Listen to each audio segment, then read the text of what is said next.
Peace and welcome to the culture here on the Black Star Network. Folks, we got a great show. It is International Women's Day, and we're super excited about all the dynamic women we got joining us on the show today. We're going to kick off the conversation talking about rising gas prices. What? Gas prices are crazy around the country. We'll discuss how it's going to impact you and me and us. Also, we're going to check in with Ashley Banks to give us some updates about the WNBA star Brittney Griner, who is in Russia right now, and if there's a possibility that Putin may use her as a bargaining chip. We'll have that conversation. Later, we'll talk about how Black women have been falling behind even in the midst of an economic recovery. We'll check in with one Black business owner about the situation. And then later, Instagram got a new feature to help Black content creators. You want to know about it? Stick around. We'll get into that part of the conversation. We got a whole lot more and all coming at you on today's edition, the International Women's Day edition of The Culture, right here on the Black Star Network. Let's go.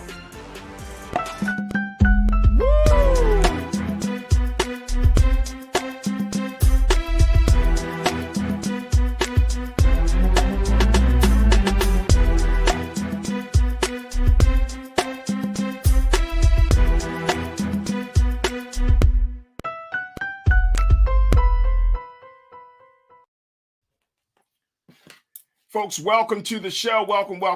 I am super duper excited because today is officially International Women's Day. We're going to talk about that in a little bit later on in the show. But this is a day where we celebrate all of the great attributes, the contributions, the great things that women have continued to do at home and abroad.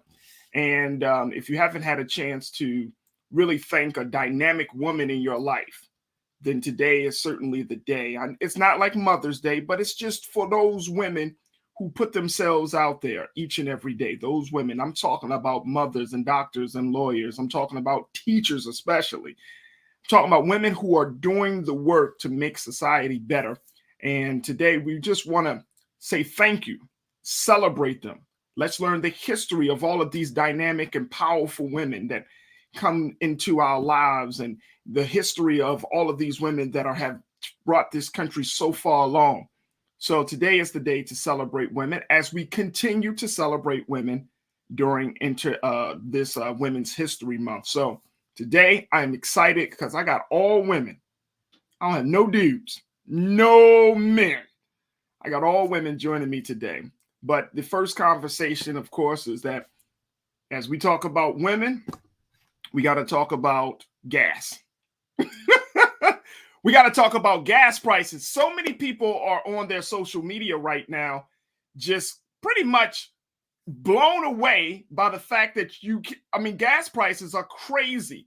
On this side of the country, we're looking at gas prices nearly $5 a gallon. The average gas price is about $4 a gallon across the country. That's average, folks.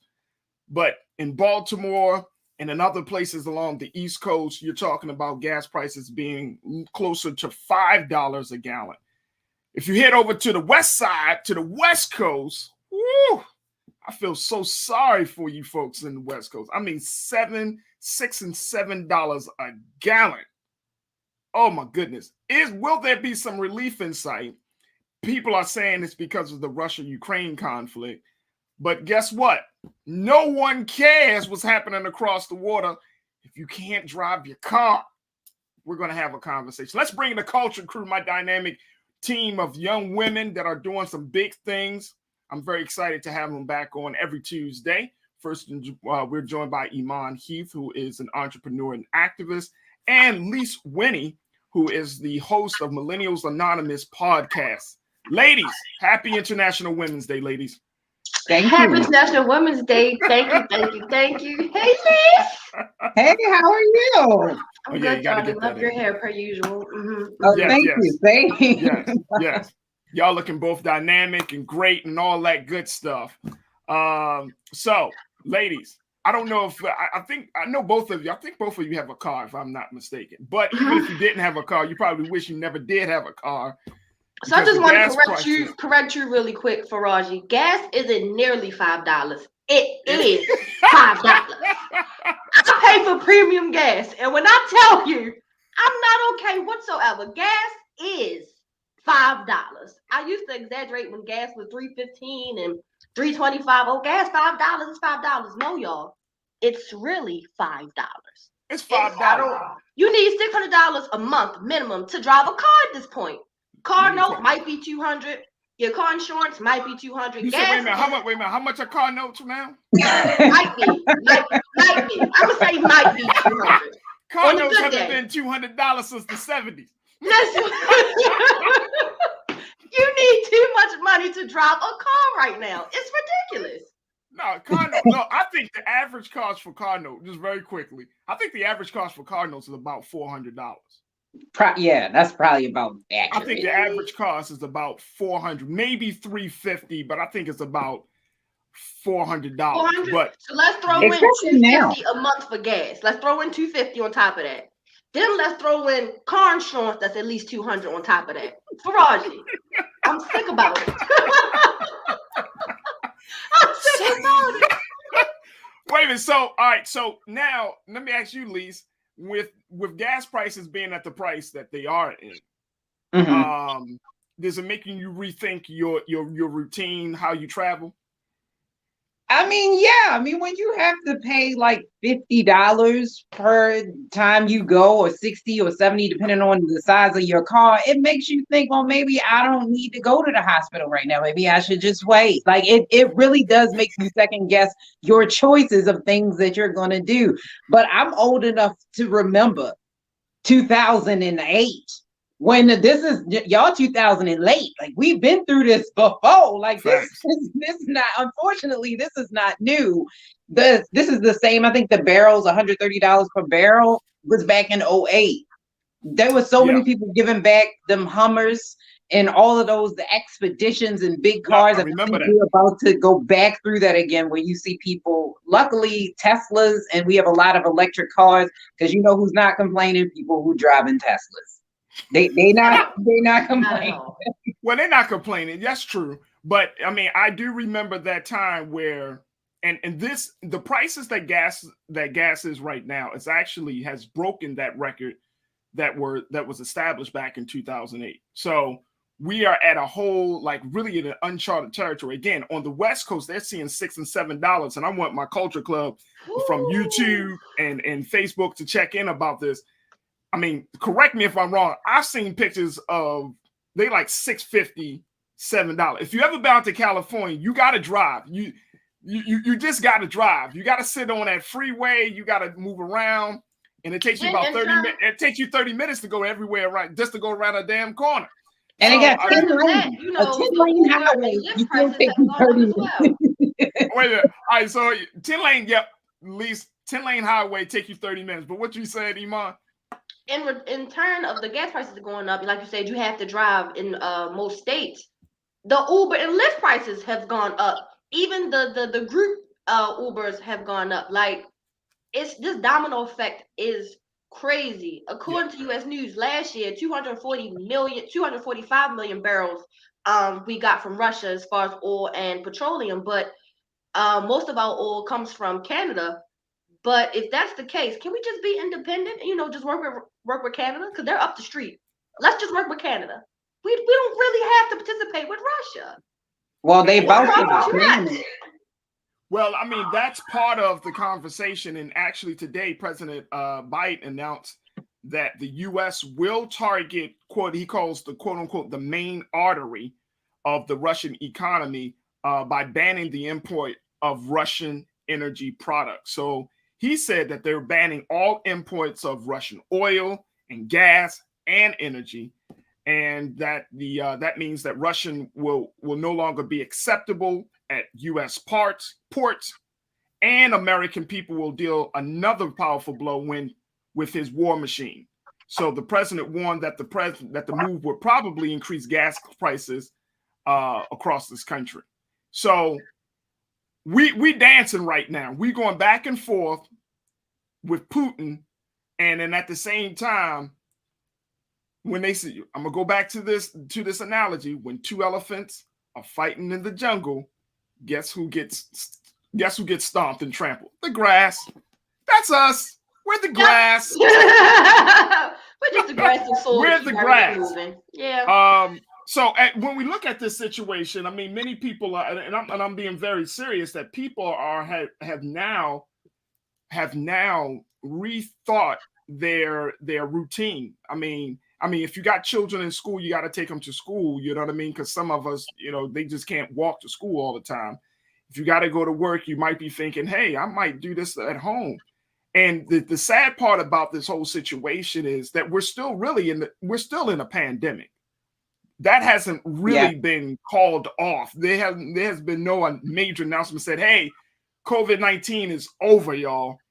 We're still in a pandemic. Some of us are still trying to recover from that situation economically. And now with rising gas prices, it's putting a lot of stress and pressure on people who may not have all of the necessary resources, economic resources, where they got to end up, robbing Peter to pay Paul. Lise, what's your take on that? Of course, if more people are going to definitely reconsider their choices of where they're going, and because it's expensive, and not to mention just driving, but kind of taking back to Amon's point, it's going to impact more than just cars. You're talking about the cost of delivery is going to skyrocket.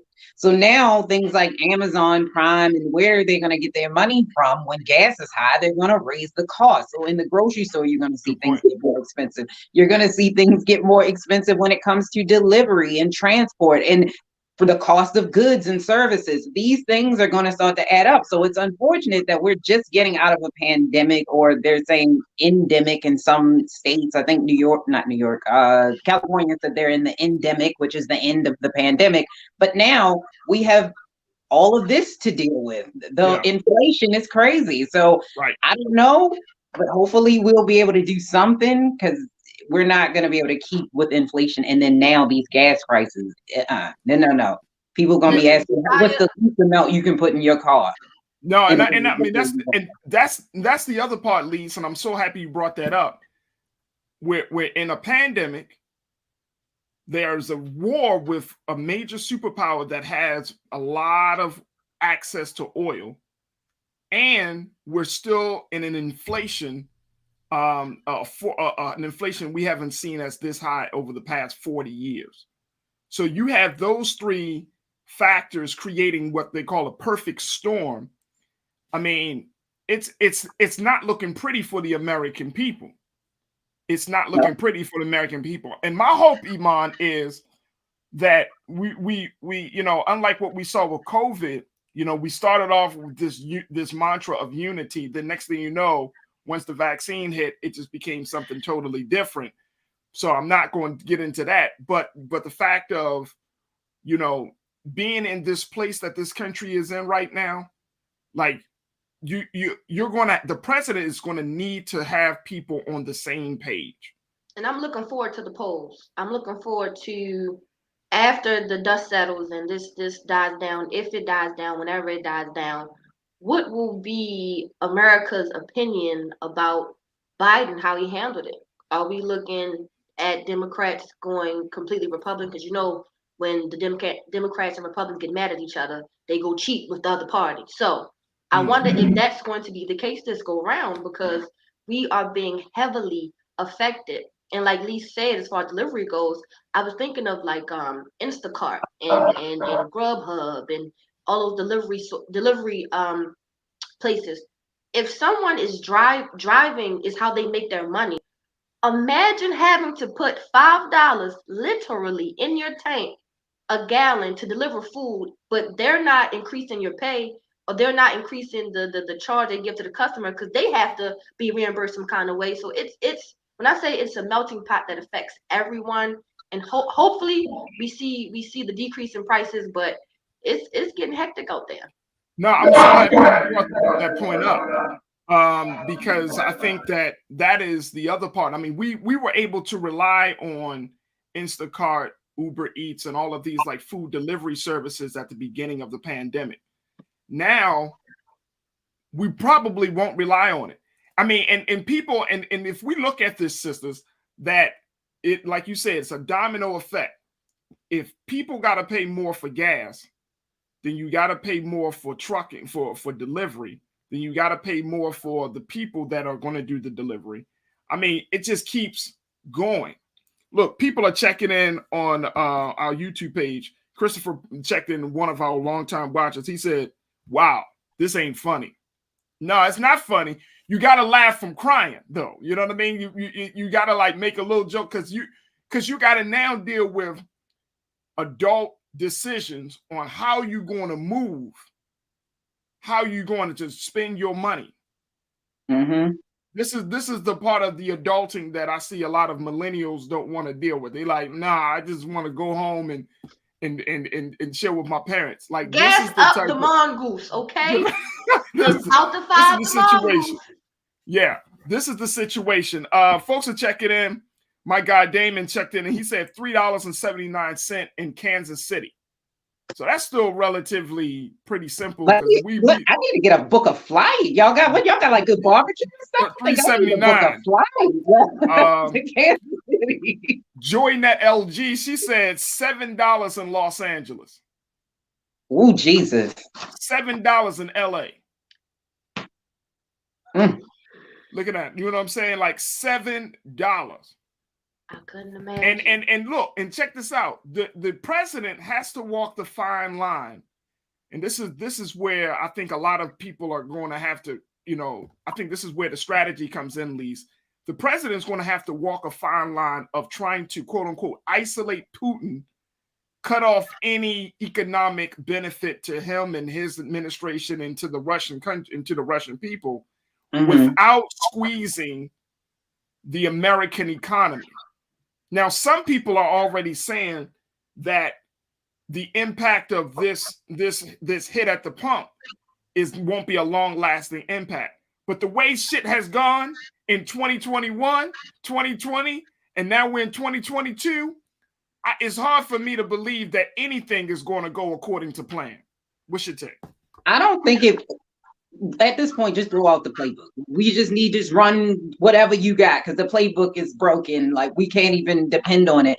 But I will say that I do believe that they will be able to get these costs down eventually. Now, as far as inflation goes, there's not a whole lot, and I hate to be the bearer of bad news, but there's not a whole lot Joe Biden can do in order to get the cost of inflation down.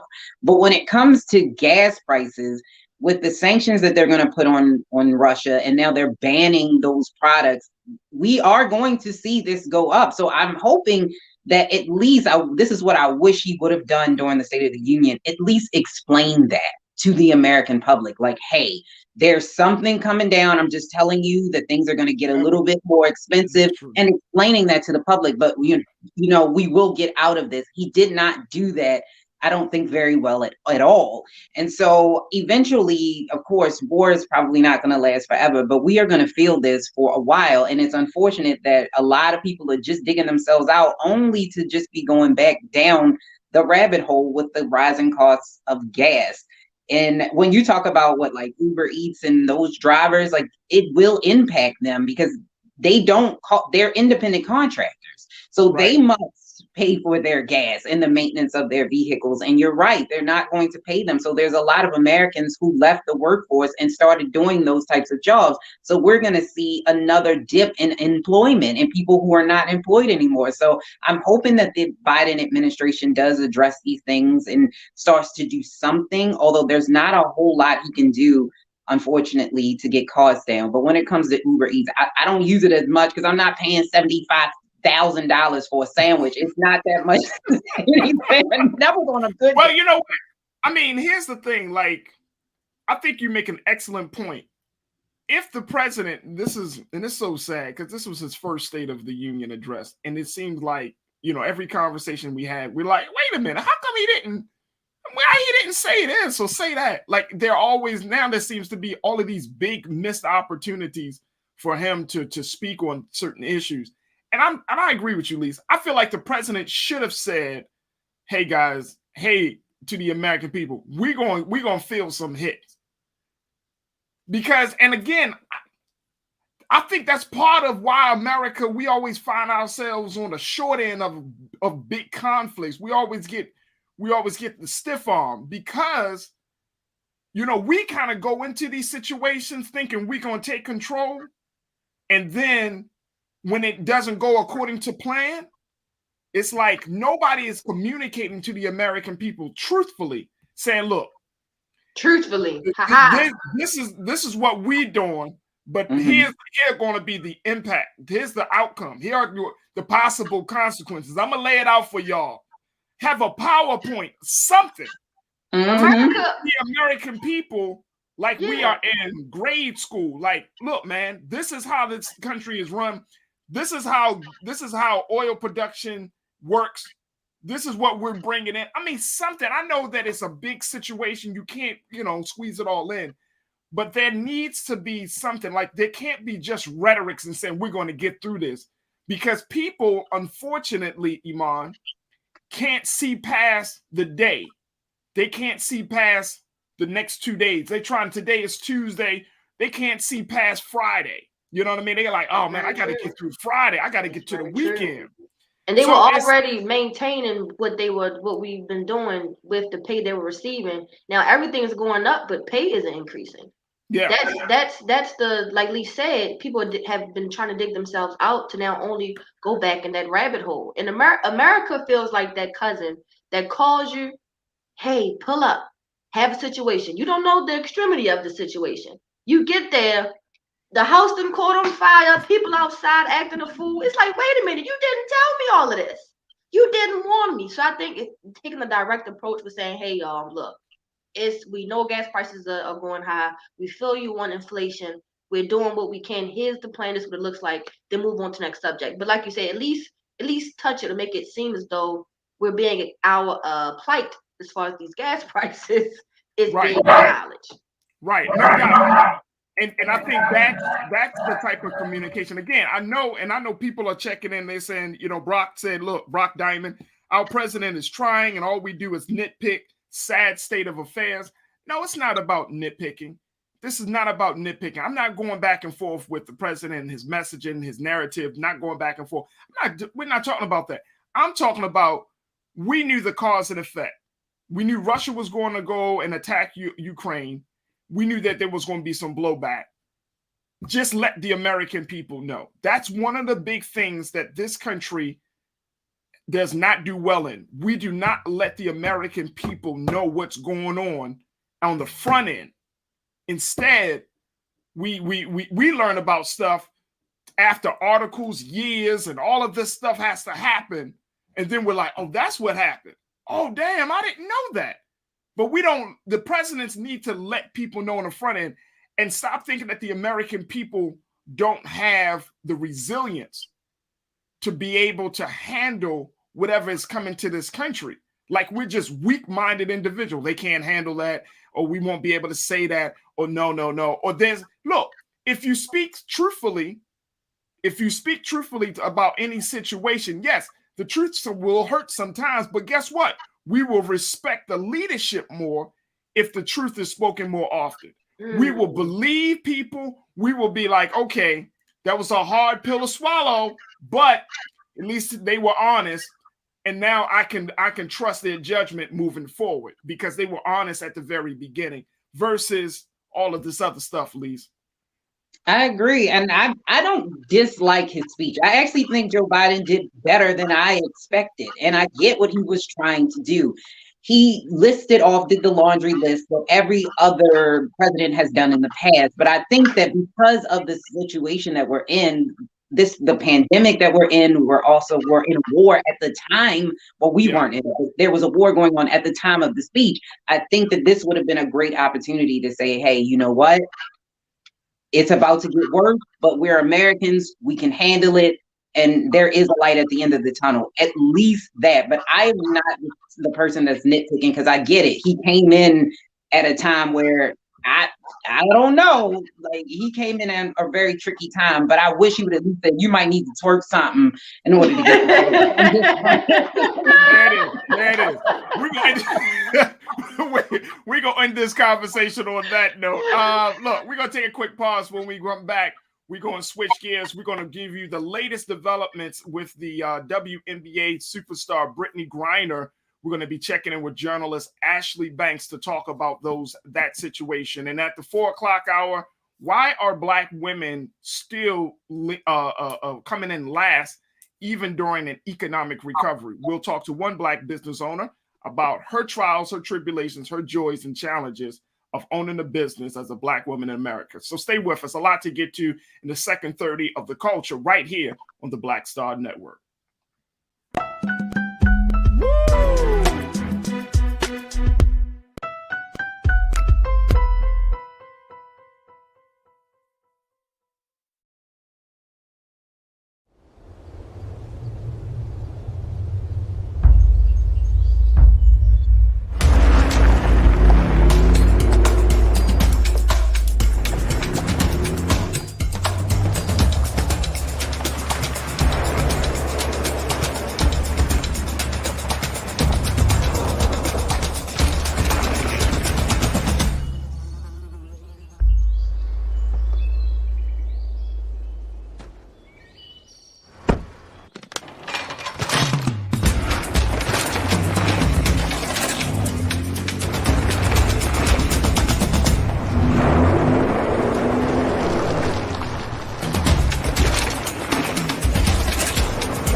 Don't you think it's time to get wealthy? I'm Deborah Owens, America's Wealth Coach, and my new show on the Black Star Network focuses on the things your financial advisor or bank isn't telling you. So watch Get Wealthy on the Black Star Network.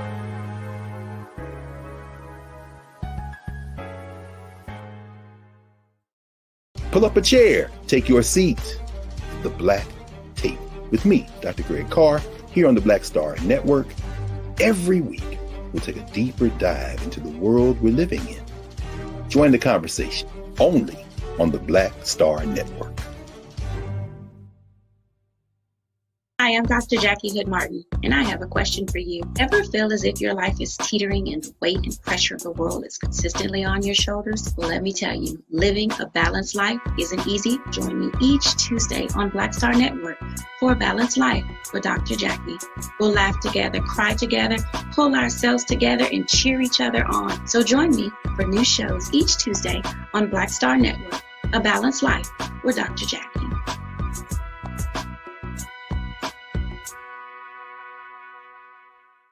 Folks, Black Star Network is here.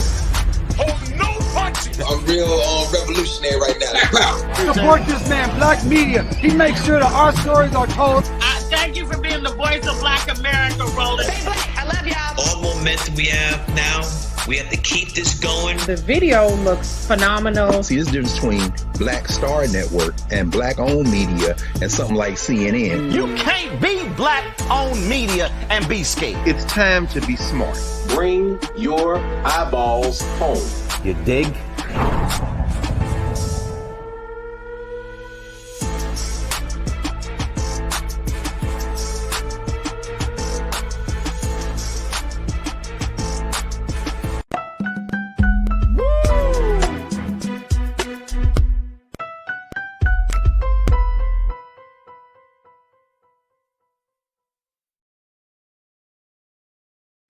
Folks, welcome back to The Culture here on the Black Star Network. We're going to have this other conversation, something that has been developing over the past couple of days, especially in light of Russia and Ukraine going to war with one another.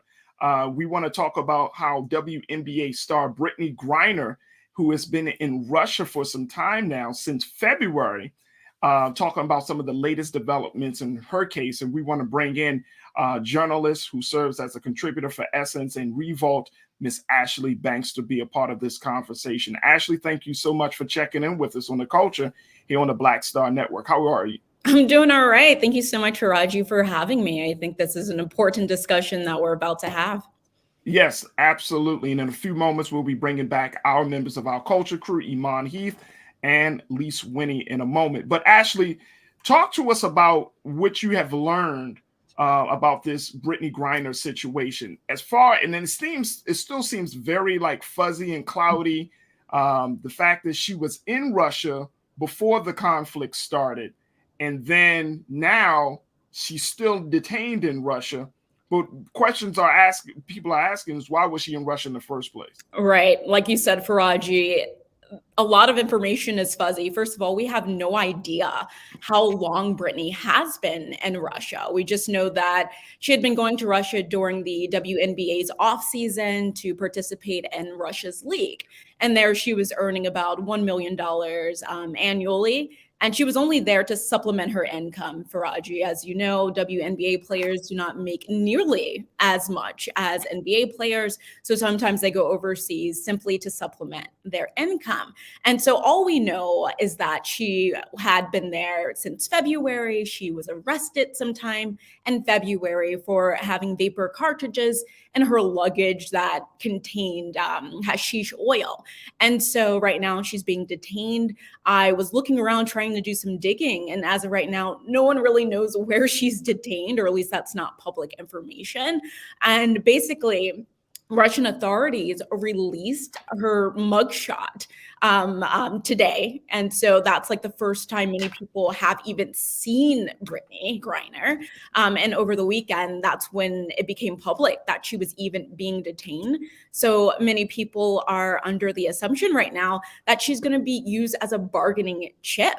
As we know, the U.S. has levied loads of sanctions against Russia. So experts believe that now her detainment is going to be used for Russia's benefit. So we're going to have to see what happens there.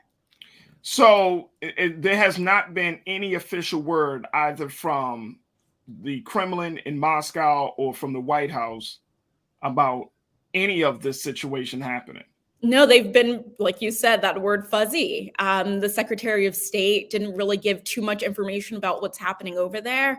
I'm sure they're in talks trying to figure out what's going on and hopefully how to get her back. They say whenever an American is detained overseas, they do everything that they can to get them back. But Faraji, we've learned that there are 2 other Americans that were detained at some point over in Russia and now are there. They've been sentenced and they're carrying out their sentences in Russia. And the U.S. said they've been trying their best for years to get them back. So right now, many people are fearing that Brittney could end up facing those 10 years in jail for carrying those vapor cartridges if something isn't done.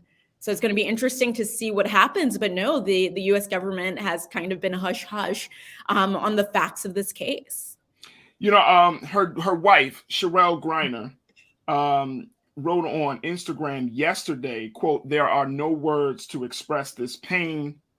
I'm hurting. We are hurting. We await the day to love you as a family." So, you know, in that same message, she asked if the family would be given some privacy during this time as they try to figure it out. But then it was also reported to Ashley that she's getting some help from Congress. So talk to us a little bit about this effort by her congressperson. Yes. So Congresswoman Sheila Jackson Lee, she made some remarks that have been floating around on social media. And she's basically demanding Putin give back Brittney Griner and just saying what Putin is doing, first of all, by invading Ukraine is utterly ridiculous. But to hold Brittney Griner simply like hostage in Russia is not okay. So Representative Sheila Jackson Lee is doing all that she can in Congress to bring back Brittney Griner, but still at this time, information is so scarce when it comes to this case. I want to bring back my culture crew members, Iman Heath, Elise Winnie, to be a part of this conversation. Iman, you played basketball. So talk to us a little bit about just being in that space where you have that access to kind of go around. Like, I don't know if you traveled abroad or overseas or anything like that. But talk to us about that experience. On mute, of course. But usually for the experience, and like Ashley said, you know, WNBA players go overseas to supplement their income. But being able to move internationally as well, it comes with a price. And I had no idea that she was facing 10 years for the offense. I had no idea it was that amount of time.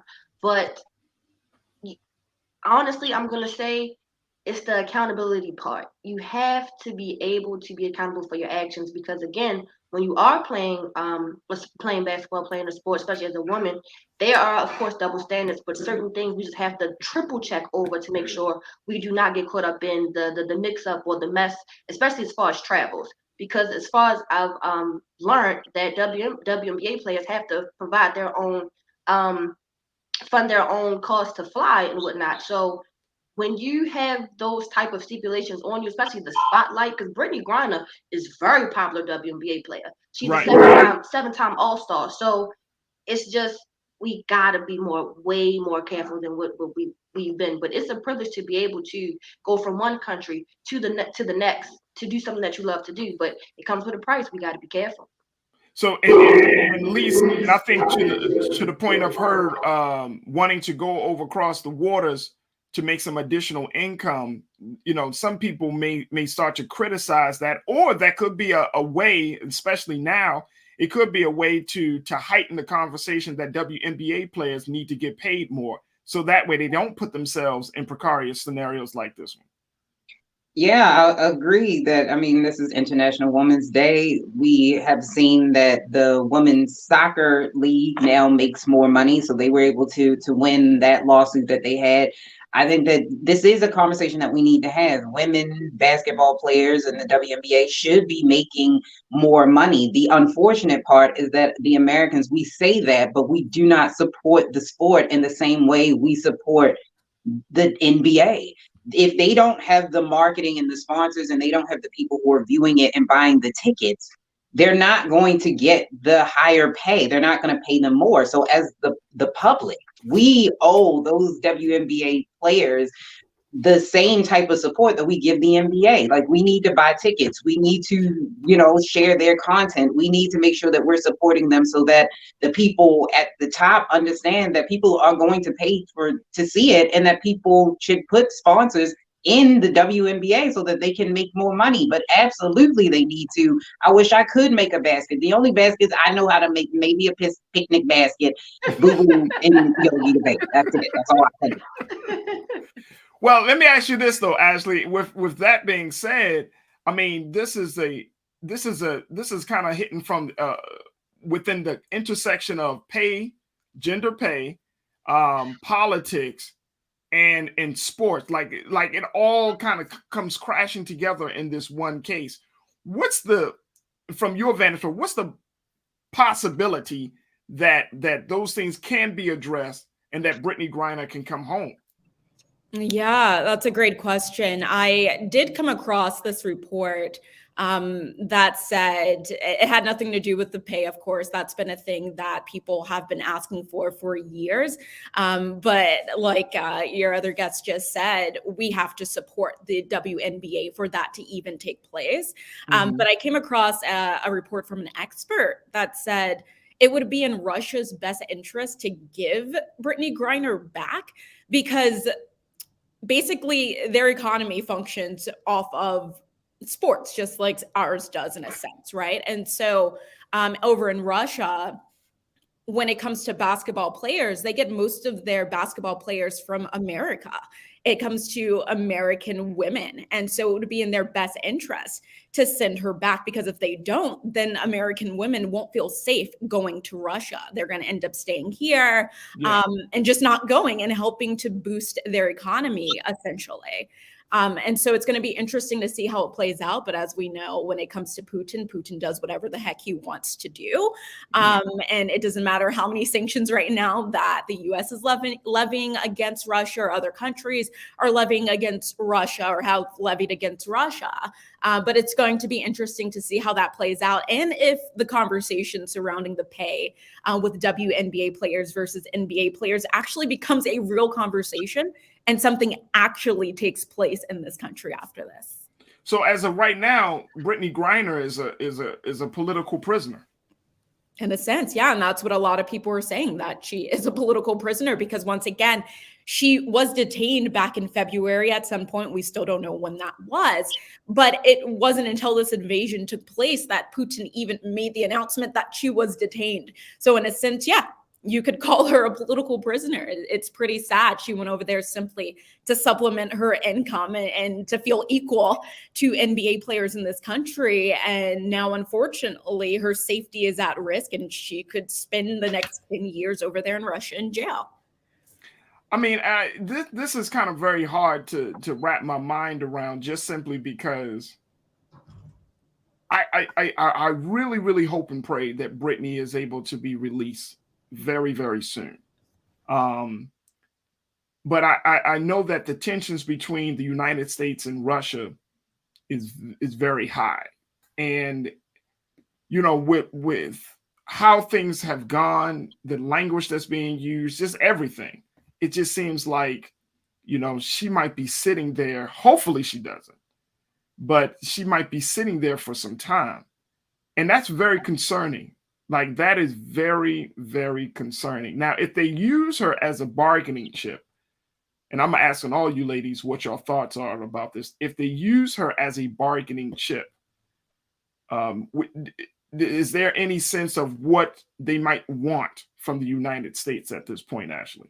So my thought would be they would want the U.S. to stop with the sanctions. I mean, even today we saw the Biden administration, it announced a ban on Russian oil imports, and that's a big deal, right? Trade is a huge deal. And so they have been getting slammed economically, and it's hurting them greatly. And so essentially what I would think is that Russia would want the U.S. to pull back on the sanctions. But my fear, Faraji, is that, not to like speculate or anything, is that because Brittney in 2020, she was very vocal and outspoken about police brutality, about social injustice. During that season, she basically demanded the WNBA stop playing the national anthem. And if they didn't, then she would stop playing the game that season. She also wore Breonna Taylor's name on the back of her uniform to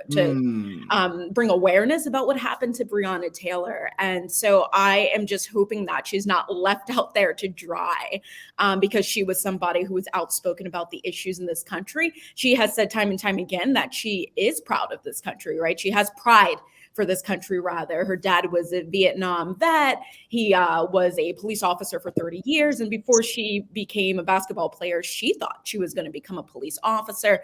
But simply, she was out here protesting and demanding what's right for African Americans. So I'm just hoping that she's not left out there to dry. And we see the Congresswoman who's doing everything she can to bring her back home.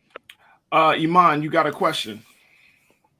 Yes, just to follow up about the work Brittney Griner was doing before she got to Russia. I did also see, in fact, that Russia cracks down, that's the terminology used, on the LGBTQ community.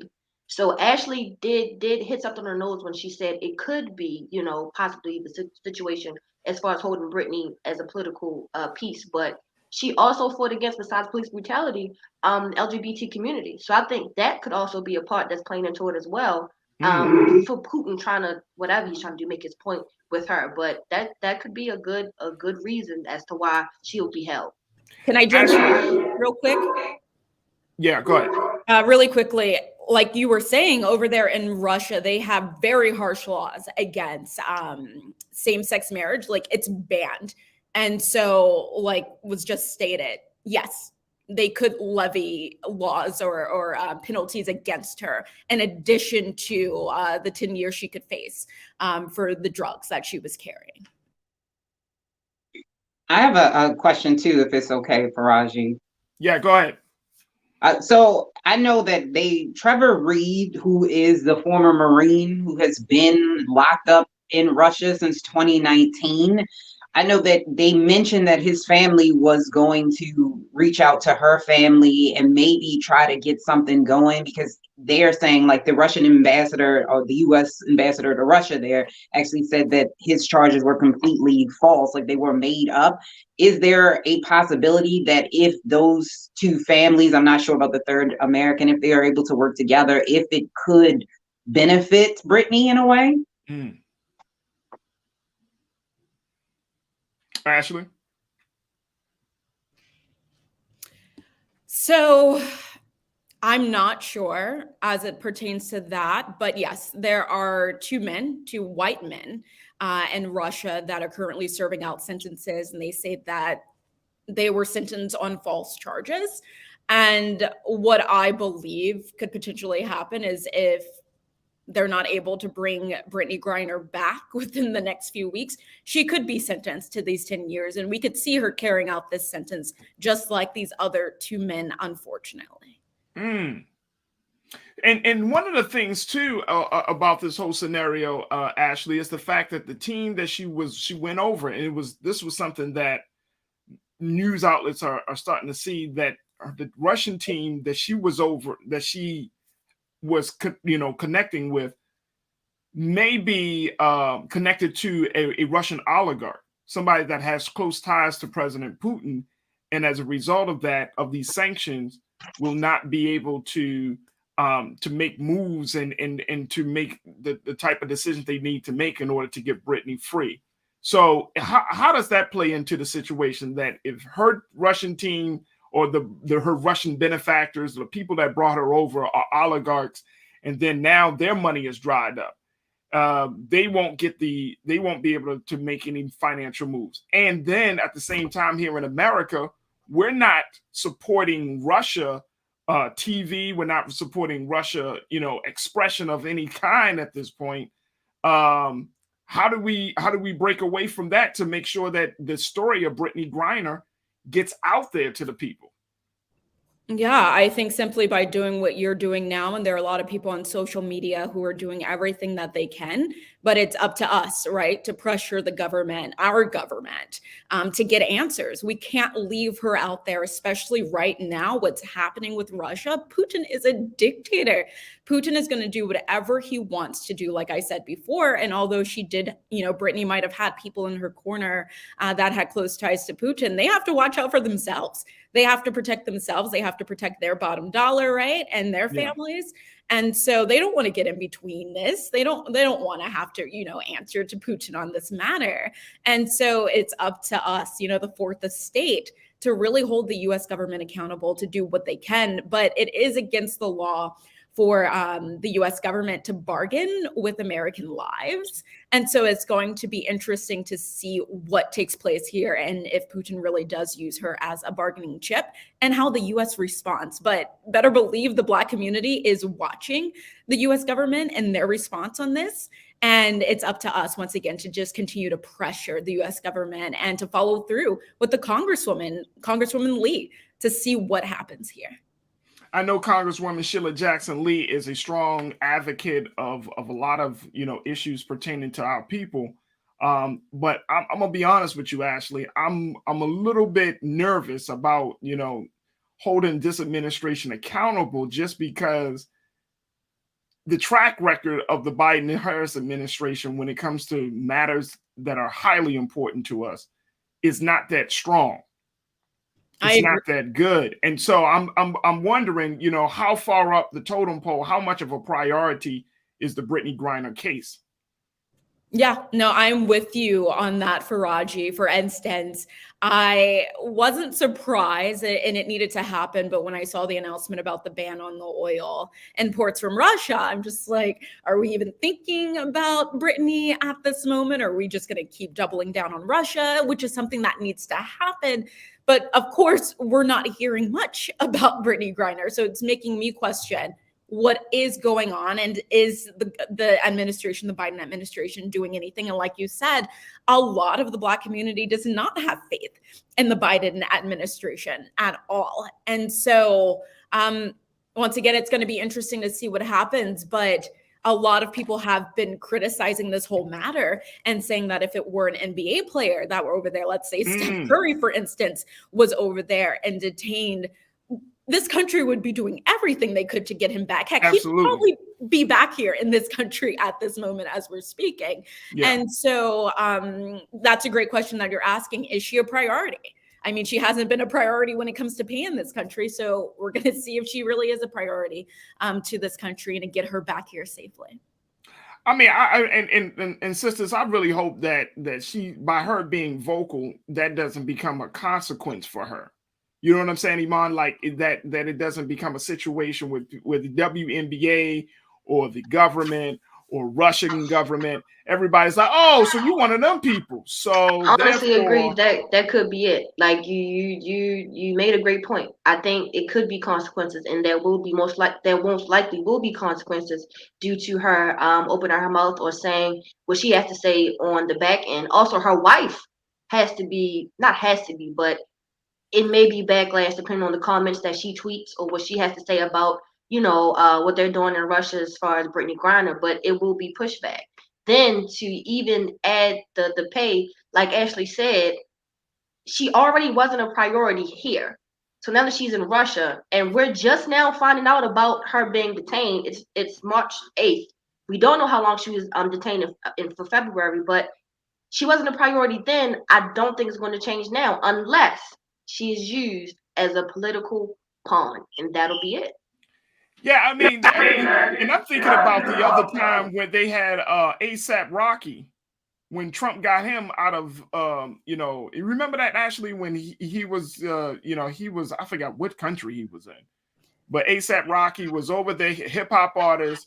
Yeah, he wound up fighting. He got in a fight or something like that. He got in a fight. But essentially, the president was able to, at that time, Trump was able to get him out of that situation, and But Trump's relationship with Putin, if I'm not mistaken, was a little more favorable than I mean, no doubt with Biden. No doubt. So I think that plays a huge part in this case, and if Brittney will be a priority or not. So the relationship is the biggest thing. Ashley, what do we need to do at this point? Of course, we're having this conversation, and certainly we'll be bringing you back on to keep us updated, because my hope is that this will come to a happy ending. But in the meantime, what do we need to do? What kind of do we need to reach out to Sheila Jackson Lee, Congresswoman Jackson Lee? Do we need to send letters to the U.S. Embassy to advocate for her? What do people need to do her, especially the Black community? Like you said, Faraji, the fact that your faith is not in, Sheila Jackson Lee, your faith is not in the Biden administration, you're not alone. And like you suggested, yes, reach out to Sheila Jackson Lee, hound her, figure out what the heck is going on, make sure she's doing her job to bring back Brittney Griner. The same thing if you have ties to any politicians, if you have your local congressman's contact information, Senate, whoever, reach out and make sure you're putting pressure on them to bring this woman back. Reach out to the WNBA, see what they can do, see what efforts they're making. But it's unfortunate because it shouldn't be up to the people. It shouldn't be up to the Black community. This should be on the government because it is a political matter. It's a foreign affairs matter. But as you and I know, right now, this is what's being told. These are the stories. Right now, she's in the headlines. But what happens when something bigger takes place this week or something bigger takes place next week? People are going to forget about Brittney Griner. Heck, a lot of people probably didn't even know, if you're not a sports person, you didn't know who Brittney Griner was before this even happened. So it's going to be easier for these people to forget her because they don't know her. She's in Russia and they're going about their daily lives. Yeah. So right now, obviously, for the Black community, the best thing that we can do is to just put pressure on the government to make sure they're doing everything necessary to bring her home. She's a 31-year-old woman who was just there to do a job, to be a basketball player. She didn't go there to be a political prisoner. She wasn't there protesting against anything in Russia. It's not fair what's happening to her. Simply, it's not fair. So we have to do our part and pressure the government. Ashley Banks, thank you so much for checking in. And again, we'll bring you back to give us some more updates as this story develops. But we appreciate your time in breaking down some of the details. Thank you, Ashley. Thank you. Absolutely. Folks, we got to take a quick pause. When we come right back, let's shift gears. Let's talk about how women, Black women in particular, are still feeling the brunt of not going ahead or being a part of the economic recovery process. We'll be checking in with a Black business owner by the name of Chantel Clee to talk about her trials and her joys during this time. So we'll have that conversation. And then later, let's talk a little bit about how we are planning to celebrate International Women's Day. We'll have that conversation. And did you know Instagram is going to be featuring a new feature to help Black content creators? We'll have that discussion as well. Stay with us. A lot coming at you on the second hour of The Culture right here on the Black Star Network. We'll be right back.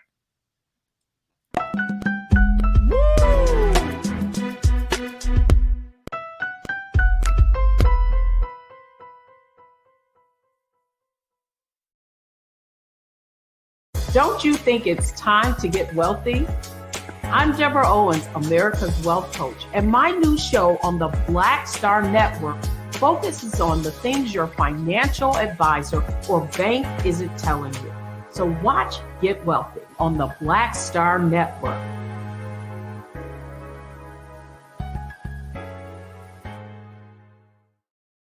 Hi, I'm Dr. Jackie Hood Martin, and I have a question for you. Ever feel as if your life is teetering and the weight and pressure of the world is consistently on your shoulders? Well, let me tell you, living a balanced life isn't easy. Join me each Tuesday on Black Star Network for A Balanced Life with Dr. Jackie. We'll laugh together, cry together, pull ourselves together, and cheer each other on. So join me for new shows each Tuesday on Black Star Network, A Balanced Life with Dr. Jackie.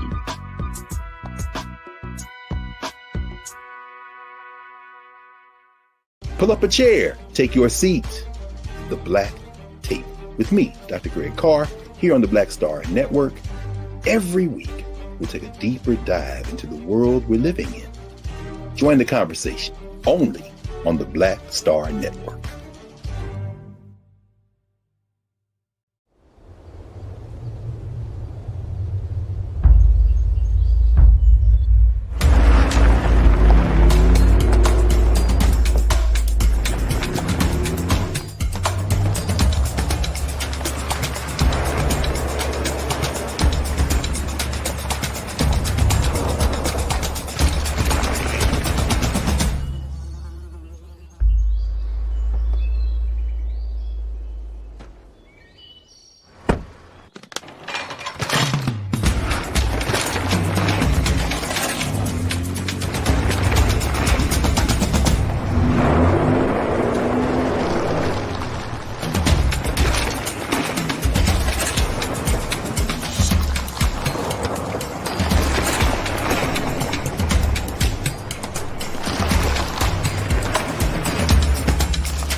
Folks, welcome back to the second hour of today's show as we continue to honor various women who are doing fantastic things and also talking about the great trials and tribulation of women. We just finished the story around the case of Brittney Griner, who is stuck in Russia right now. Can you imagine?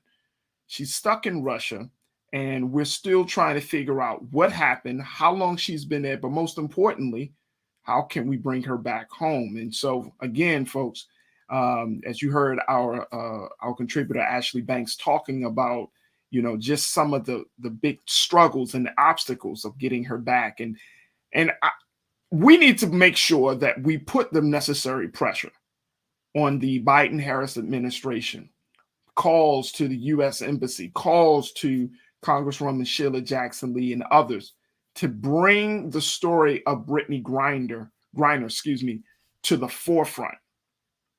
Doesn't matter whether she plays for the WNBA or not. She's a Black woman who is in a country that may not see her and look upon her favorably.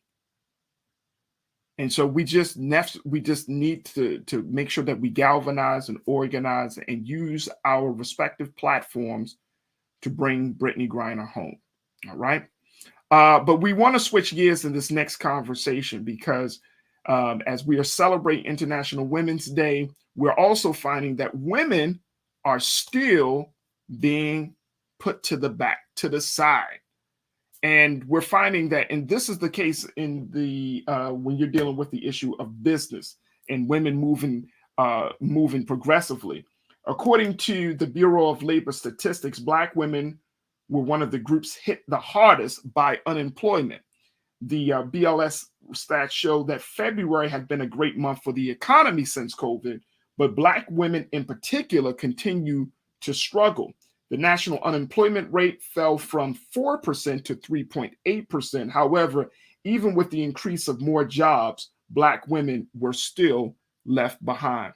I want to bring back my culture crew, Iman Heath, who is an entrepreneur and activist. And then we're also joined by Lise Winnie, who serves as the host of Millennial Anonymous podcast.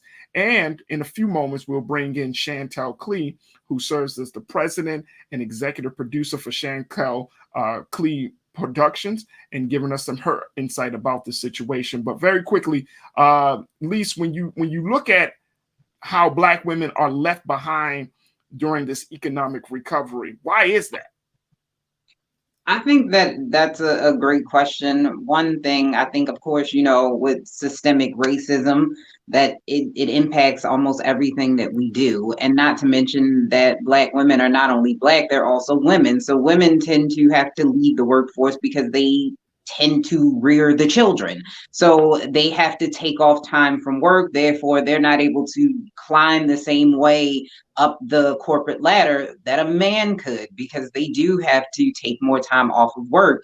And then, of course, with sexism and with racism, it holds people back. I think one of the reasons why is because a lot of Black women tend to be in service roles or sales roles. Those were the roles, especially when you look at the pandemic, that were hit the hardest. So when people had to stop working, they were mostly in sales, they were mostly in, retail, and those really impacted Black women. So at this point, unfortunately, we're still seeing this same type of narrative and rhetoric, but hopefully that we will start to get towards a better place for Black women. This is unfortunate. And not just Black women, but also women of color, because Hispanic women actually make less than all of the women.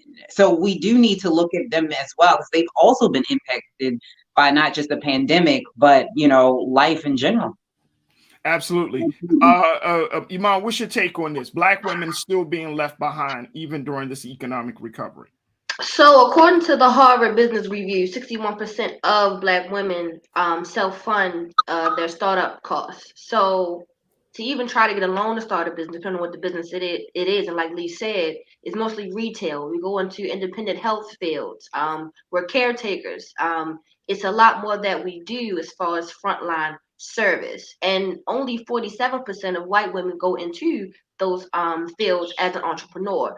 So being a business owner and seeing both sides of the coin, it's a tough situation to be in. And why are we still having this same conversation about equality as far as starting and having our businesses? And to say that we've fallen behind, we have. People don't spend money if they don't have the money. On top of groceries going up, and like we're seeing now, gas prices going up, people have less money in their pocket to afford those services that we were providing or being able to provide, and we're going to get hit hard for it. It's going to be a very, very hard hit. I want to bring in Chantel Klee, who is the founder and executive producer of of Klee Productions, which is a small business based out of the Baltimore area. Chantel, thank you so much for joining us for this conversation. It's good to have you on. Thank you for having me. Thank you for having me. Happy International Women's Day, Chantel. Thank you. And happy International Women's Day to my fellow sisters on the panel. Hey, thank you. Chantel, so talk to us a little bit about, some of the things that you've been experiencing, because according to Business Insider, they're saying that Black women saw unemployment rate from 5.8% in January to 6.1% in February, while other groups saw their unemployment rate stay the same or fall. How is that? I mean, you're a Black woman, you own a business, you run a business, but yet it still seems that Black women are not a part of this economic recovery. What are you seeing from your side? Well, one, we have to recognize that Black women are the most disrespected women across the board, right? And so Right. with that's one layer, right? And then we are the caretakers, oftentimes not just of our immediate family, of our children, but a lot of times we are also the caretaker of our older parents or grandparents in some cases. And so and we're also trying to make sure that we are trying to juggle the groceries and the utilities within our house. And sometimes, and we have to be real, we're helping other family members in their households. And we're still trying to be the teacher and the assistant principal for virtual school. And we also being the technology support for our business. And it's just a lot. And I think a lot of people, not just outside of the Black community, but within the Black community, they really do take the strength of a Black woman for granted. And so when it gets to the working world, they don't value what we do, what we bring to the table. However, they know who to call on when they are in a crisis, and it's the Black woman each and every time. Each and every time. Y'all don't miss, y'all don't forget, y'all always are there for us. But it seems like there needs to be more support for Black women in this country. And as a business owner, or do you feel like you are getting the necessary support that you need? There are resources out there, but do I feel like they are readily available for the Black woman that's juggling all of these things? Not always. And it's for a myriad of different reasons. One, businesses are some businesses started during the COVID pandemic. So people are learning on the fly. Some people really, if you're trying to build a plane and fly it, you may not always have time to fill out the grant. You may not even have the resources to bring in somebody that specialize in grant writing to ensure that you are looked upon favorably to receive the actual grant. It's a lot of different reasons as to why we are not really getting the resources that we so very well deservingly need, because we are the ones that are birthing not just the next generation, but the culture, right? A lot of people take from our culture, but it's coming from the womb of a Black woman. Oh, but absolutely. Nobody is giving back to us at the rate in which they should. Absolutely. And from your vantage point, Chantel, in terms of not just the support, but what are some of the big challenges that you see happening that you have been confronted with that may spill over into the next generation of business women will possibly have to confront? How long is your show for, Roger? I mean, I'm trying to figure out how long we're going to be on here, because I have how long are we going to be? From the fact that we are saving the country from itself over and over again. The challenges in just making sure our kids are properly educated, or making sure that we actually even have, food that provides proper nourishment in our community, having elected officials that represent us, the environment. I really feel like that was a setup question for Raji. I don't know where to start. Because we have so many different elements that affect the Black woman, which then trickles down to the Black family, that we're just underrepresented and just constantly just overlooked and disrespected. But like I said earlier, people know where to call when they need help and when they need saving, and they need some get right. They call a Black woman each and every time.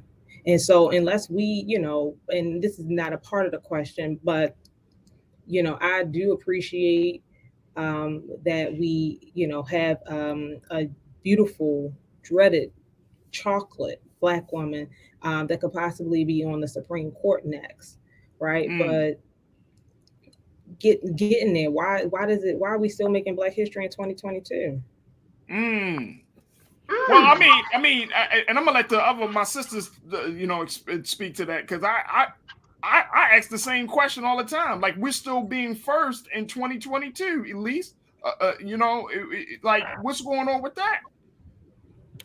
I think that the question is there not enough opportunities given to Black women, and I think it's also, or Black people rather, and I think it's also a level of exposure.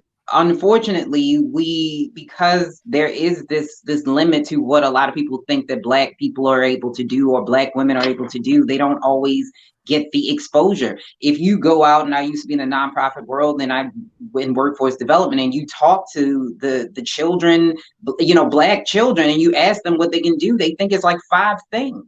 So if you don't know that the limit is not the sky, you're not going to say the sky is the limit. You're going to stop right there. And I think that that's also something that we need to make sure that Black people and Black girls understand that you can be a scientist, you can be a doctor, you can be an engineer, you can do these things, even if you don't see anyone quite like you that looks that way. But it is definitely an uphill battle, because we have to constantly prove that we are competent no matter what. And it's unfortunate that even in 2022, that is still the case. And yeah, go ahead. Oh, go ahead, Iman. Go ahead. What boggles my mind about this, like you ladies are saying, 1/4 of Black women in the general population have a college degree. 3/4 of Black women that are entrepreneurs have a degree. So even with a paper saying, I'm good at this, I'm great at that, I have expertise in this, we still don't get those equal opportunities. We're told to push, go to college, do this and do that for 4 years, then graduate, get your doctorate or get your master's, but we still aren't afforded those same opportunities. And again, it's a systemic racism that's been going on forever. And like Lee said, add on being a woman. So on top of my skin color being an issue, now my sex is an issue, because I now may be looked at as incapable. I mean, I have the same potential as a man, and this opportunity that has really swayed while we're still having the same conversation in 2022. And I think, to your point, Iman and Chantel, I know that the work that you do, I mean, you do event production, right? But you have a team, because I've worked with you on this. You actually have a team of other Black women that you lead to do this work. And I mean, it seems like you make an effort to bring on competent, qualified women and men, of course, but you really do make an effort to make sure that Black women are put in the space where they can succeed. And do you think that's the secret to success for the real secret to success is you bring on the best people that can help you succeed, right? You want your business to grow, you want your brand and your name to grow, and ultimately, as a business owner, I want my clients to be pleased. But oftentimes, we just know what we're doing. I mean, I hate to say it, like we woke up like this, right? And so don't hate to say it, Chantel. Don't hate to say it.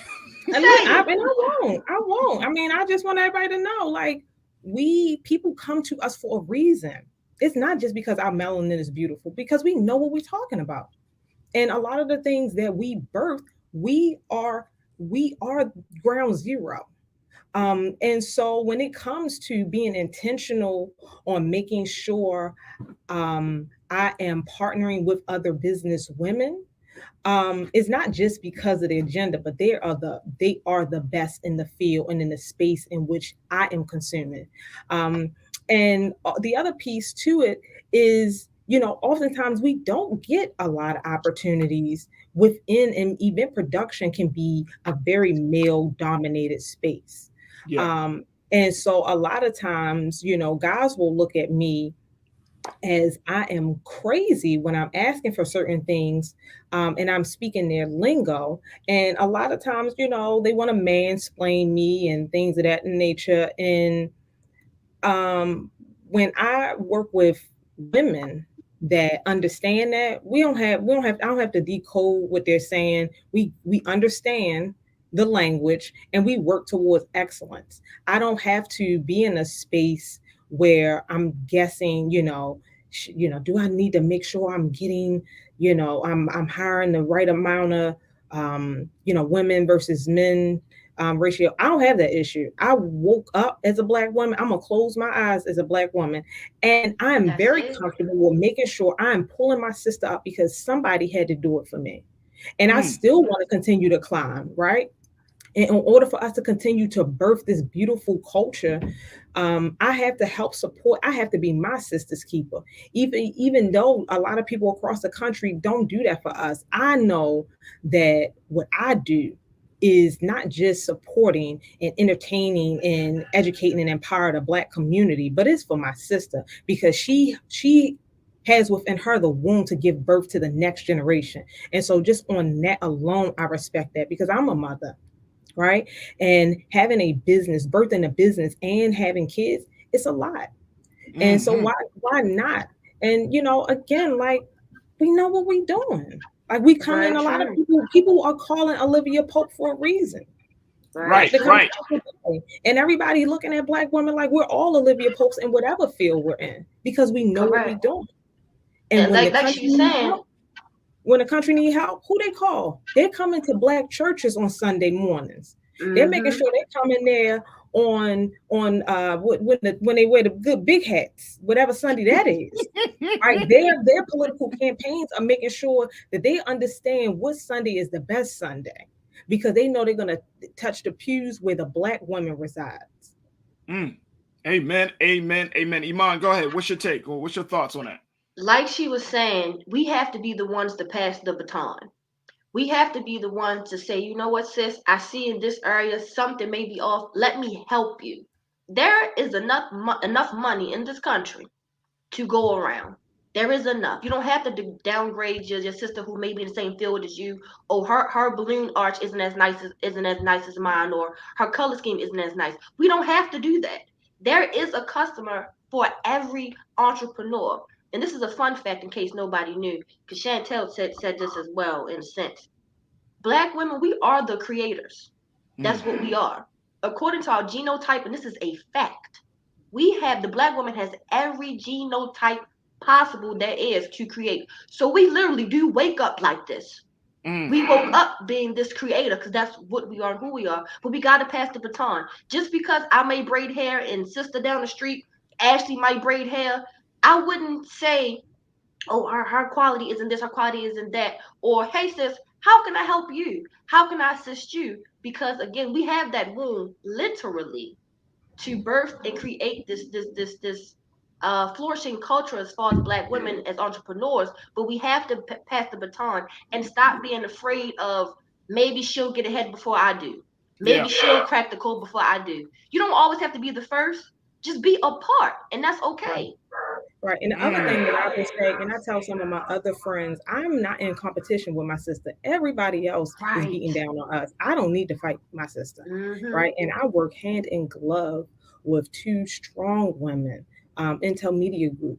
And when one get a project, we call the other. When the other get a project, we make sure we are each other's keepers, because a lot of not just the world, but again, sometimes Faraji, and I don't want to say this I hate to say this on your show, but Black men don't look out for Black women the way that they should. No, say that. Say that. So we got to make sure we have each other's back. And so we always say, if you can get a bag, sis, I want you to get the bag. And even if I'm not on a project, let me know how I can help you. Because what I know for sure is that we live in a country where they print their own money. And so there's no way in the world that if you getting something and I don't get it, that I have to hate on you. Absolutely not. We got the rest of the world hating on us. We need to band together. So if there's any way that I can lend my time and talent and efforts to help another sister, that's what I'm here to do, because I give from a space where I would want somebody to give to me, because I don't always know it all. Right.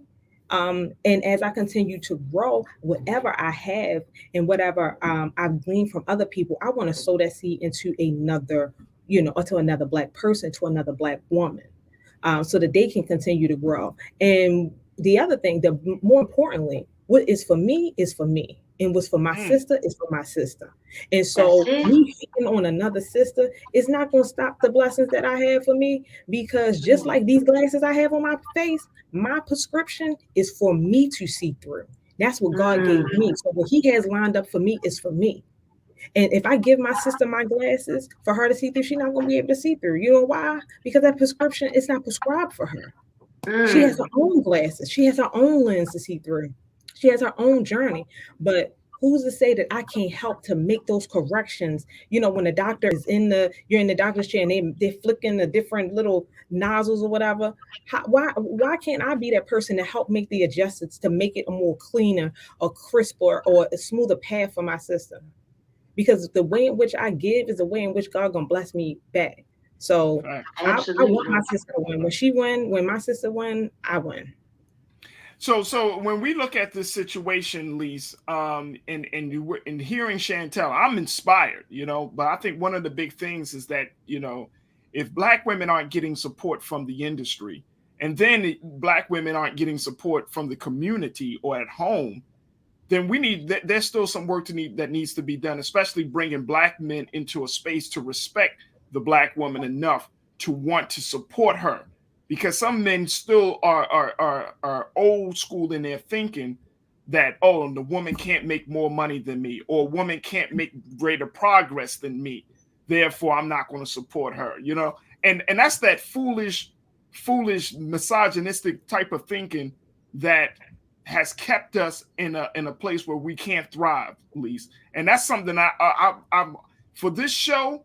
My biggest show, some people have always kind of gotten on me about, you know, when you so for women. Yeah, bro, because I know that we as Black men, I know how we were broken down. I do understand that, but we don't have to stay down and then at the same time bring our sisters down, bring our wives down, bring our mothers down, bring our aunties down. So how do we make things a little bit better and smoother for women? I think you kind of nailed it, hit the nail on the head. You have the communication has to be there, that women are not a threat to Black women are not a threat to Black men. In that way, it can't be us against them, and if they succeed, we can't succeed. So having that open dialogue and the communication and making sure that people know that you can run your life the way you want to, because I think sometimes men get into this old school, that's the way my grandfather did it, so that's the way it has to be, or that's the way it used to be, and that's the way it has to be. And so making sure that everybody understands that it doesn't have to be that way. And then also when it comes to helping out Black women, making sure that we are passing things, because Black women do hold most of the student loan debt.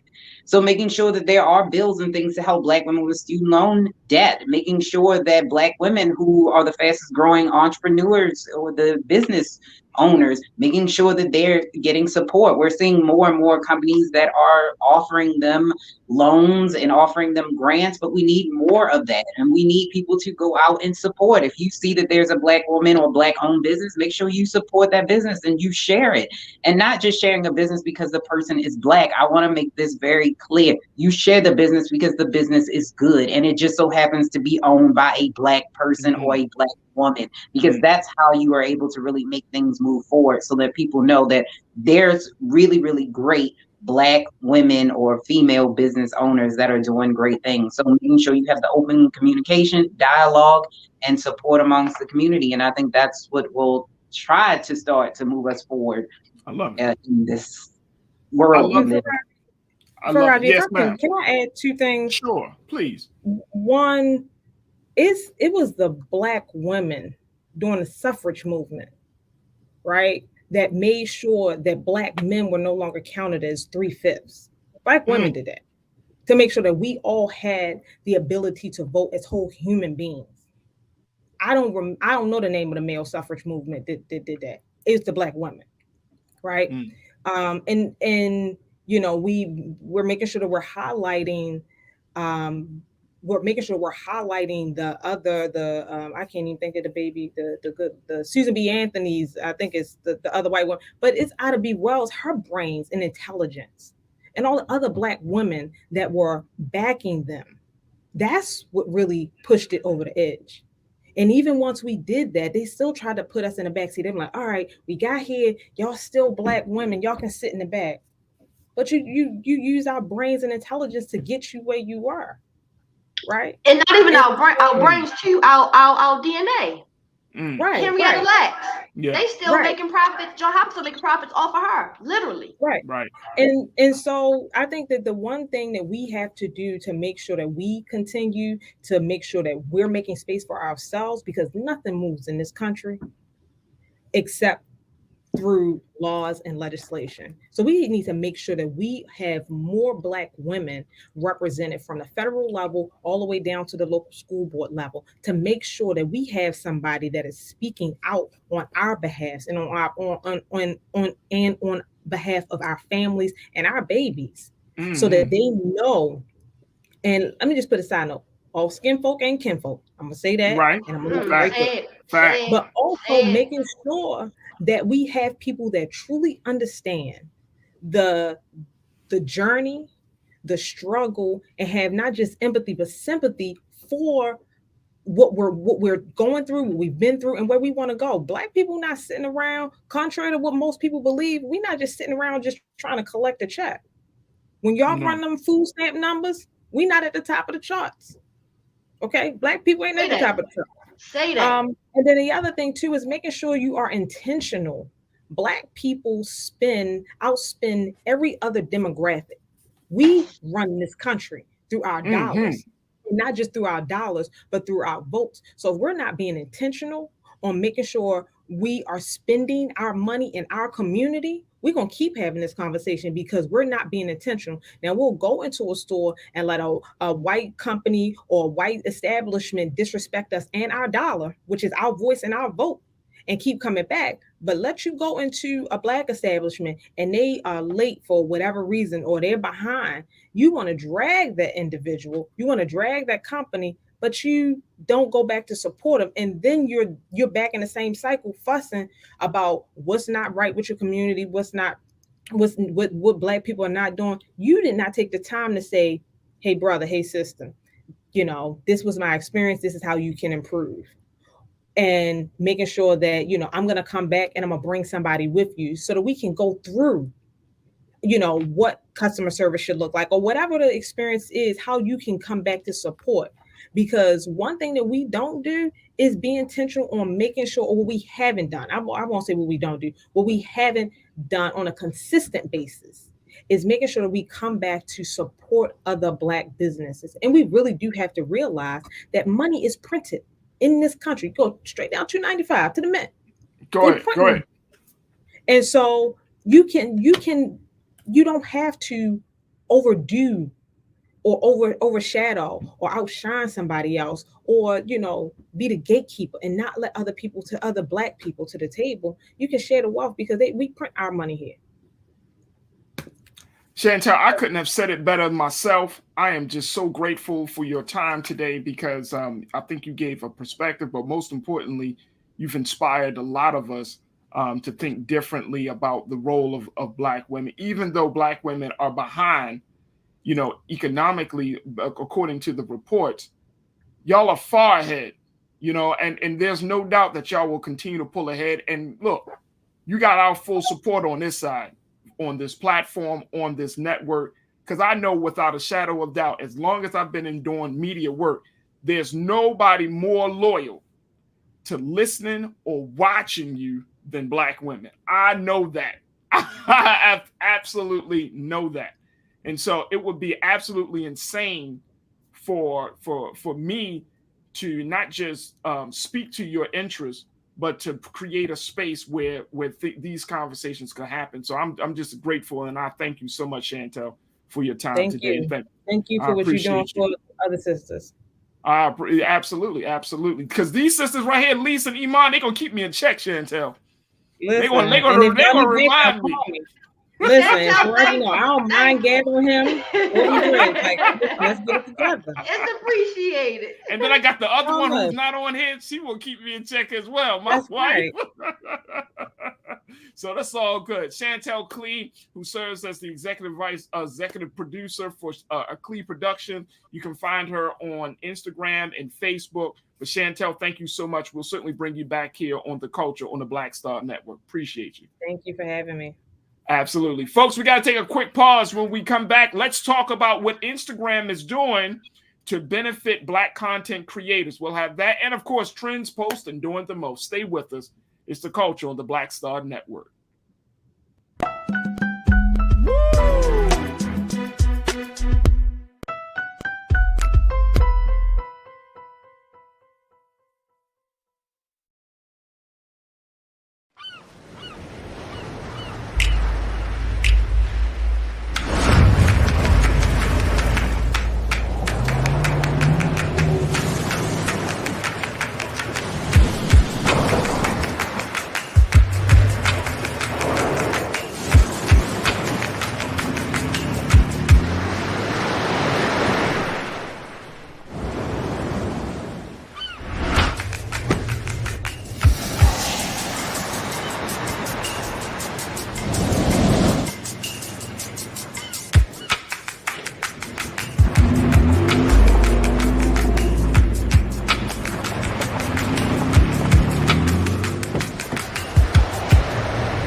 Hi, I'm Dr. Jackie Hood Martin, and I have a question for you. Ever feel as if your life is teetering and the weight and pressure of the world is consistently on your shoulders? Well, let me tell you, living a balanced life isn't easy. Join me each Tuesday on Black Star Network for A Balanced Life with Dr. Jackie.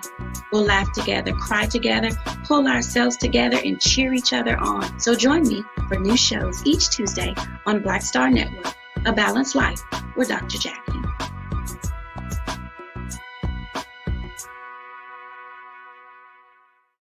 Pull up a chair, take your seat. The Black Tape with me, Dr. Greg Carr, here on the Black Star Network. Every week, we'll take a deeper dive into the world we're living in.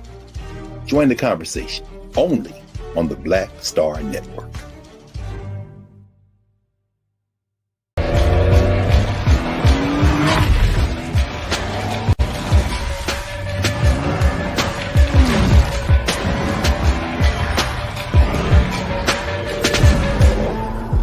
Folks, Black Star Network is here. Oh, no punches! I'm real revolutionary right now. Support this man, Black Media. He makes sure that our stories are told. Thank you for being the voice of Black America, Roland. Hey, Black, I love y'all. All momentum we have now, we have to keep this going. The video looks phenomenal. See, there's a difference between Black Star Network and Black-owned media and something like CNN. You can't be Black-owned media and be scared. It's time to be smart. Bring your eyeballs home. You dig?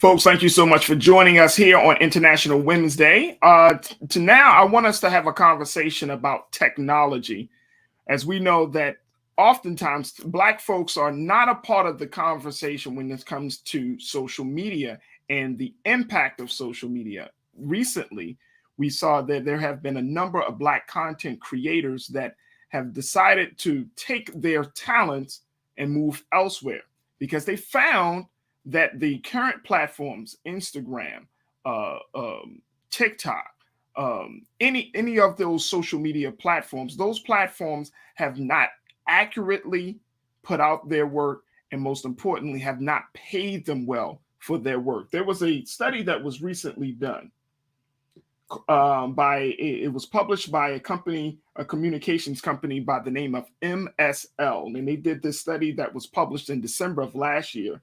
And they found that twice as many white influencers, and these are the people that you see on social media who might be talking about a product or who might be trying to sell a service or who might be talking about a particular cause to influence you and I to join that cause.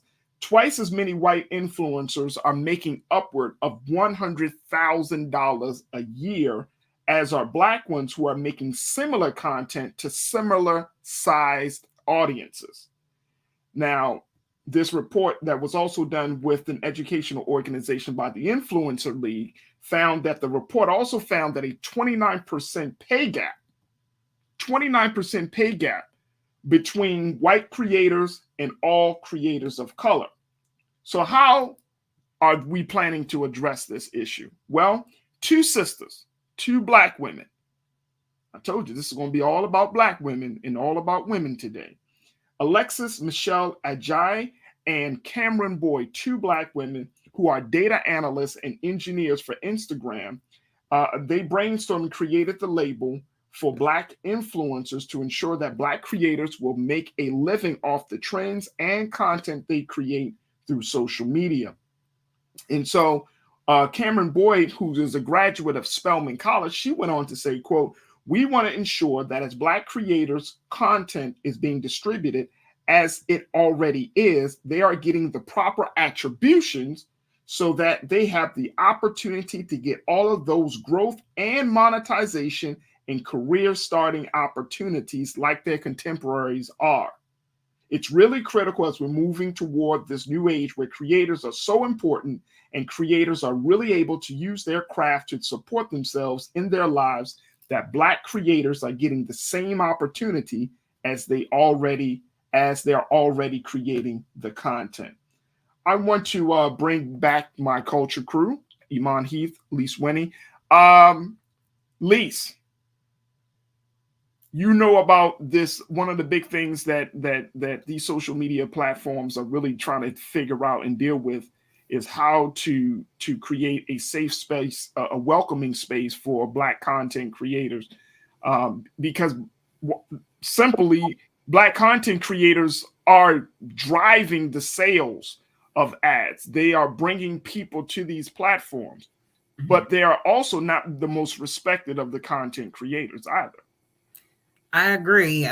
Black content, especially now, is being consumed on such a big scale, not just by Black people, but all people. Because now when you look at who's making the TikTok dances, it's Black people, but they don't always get the credit for it, as we've seen that when I don't remember I'm old, y'all, forgive me. I don't remember the name of the dance, but the girl that actually did it didn't get the credit until the people on TikTok and Instagram were like, wait a minute, this white woman did not create this dance. She needs to get credit for it.